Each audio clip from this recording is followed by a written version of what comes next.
ನಾವೇನ್ ಮಾಡ್ತೀವಿ ನಮ್ಮ ಜೀವನದಲ್ಲಿ ಹೊರಗಡೆ ಯಾರಿಗೋ ಮೋಸ ಮಾಡ್ತೀವಿ. ದೇವ್ರ ಮುಂದೆ ಹೋಗಿ ಬಹಳ ಒಳ್ಳೆಯವ್ರ ತರ 500 ರೂಪಾಯಿ ಕಾಣಿಕೆ ಹಾಕ್ಬಿಟ್ಟು ದೇವ್ರೆ ನನ್ನ ಮಕ್ಕಳನ್ನ ಚೆನ್ನಾಗಿ ನೋಡ್ಕೊಳಪ್ಪ, ನನ್ನ ಫ್ಯಾಮಿಲಿ ಚೆನ್ನಾಗಿ ನೋಡ್ಕೊಳಪ್ಪ, ದೇವ್ರಿಗೆ ಟೋಪಿ ಹಾಕಕ್ ಹೋಗ್ತೀವಿ. ಅತಿ ಬುದ್ಧಿವಂತಿಕೆ ತೋರ್ಸಕ್ ಹೋಗ್ತೀವಿ. ಹಿರಣ್ಯಕಶಿಪು ಅಷ್ಟೊಂದು ವರ್ಷಗಳ ಕಾಲ ಒಂದು ತಪಸ್ಸನ್ನ ಮಾಡಿ ಬ್ರಹ್ಮ ಬಂದಾಗ ನಿಮಗೆ ಏನ್ ಬೇಕಪ್ಪ ಅಂದಾಗ ನಾನು ಅಜರಾಮರ ಆಗ್ಬೇಕು, ನಾನು ಅಮರವಾಗಿರ್ಬೇಕು ಅಂತ ಕೇಳಿದಾಗ ಬ್ರಹ್ಮ ಹೇಳ್ತಾರೆ ಅದೆಲ್ಲ ಆಗಲ್ಲ, ಅದನ್ನ ಬಿಟ್ಟು ಬೇರೆ ಏನಾದ್ರು ಕೇಳು ಅಂತ. ಆಗ ಅವನು ಅತಿ ಬುದ್ಧಿವಂತಿಕೆ ಉಪಯೋಗಿಸ್ತಾನೆ.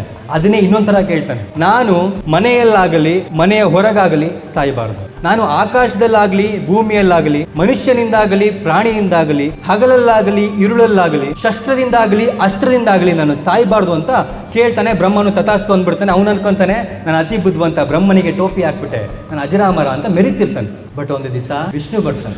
ಮನೆಯ ಒಳಗೂ ಅಲ್ಲ ಹೊರಗೂ ಅಲ್ಲ ಹೊಸ್ತಿನ ಮೇಲೆ, ಹಗಲೂ ಅಲ್ಲ ಇರುಳಲ್ಲ ಮಠ ಮಠ ಮಧ್ಯಾಹ್ನ, ಭೂಮಿಯಲ್ಲೂ ಅಲ್ಲ ಆಕಾಶದಲ್ಲೂ ಅಲ್ಲ ತೊಡೆ ಮೇಲೆ ಕೂರಿಸ್ಕೊಂಡು ಅಸ್ತ್ರದಿಂದ ಅಲ್ಲ ಶಸ್ತ್ರದಿಂದ ಅಲ್ಲ ತನ್ನ ಉಗುರುಗಳಿಂದ ಮಾನವನೂ ಅಲ್ಲ ಪ್ರಾಣಿಯೂ ಅಲ್ಲ ನರಸಿಂಹನ ವೇಷವನ್ನು ತಾಳಿ ಅವನ ಸಂಹಾರ ಮಾಡ್ತಾನೆ. ಅಲ್ಲಿಗೆ ಅತಿ ಬುದ್ಧಿವಂತಿಕೆ ನಡೆಯೋದಿಲ್ಲ ಅನ್ನೋದಕ್ಕೆ ಅದು ಮೊದಲನೇ ಉದಾಹರಣೆ.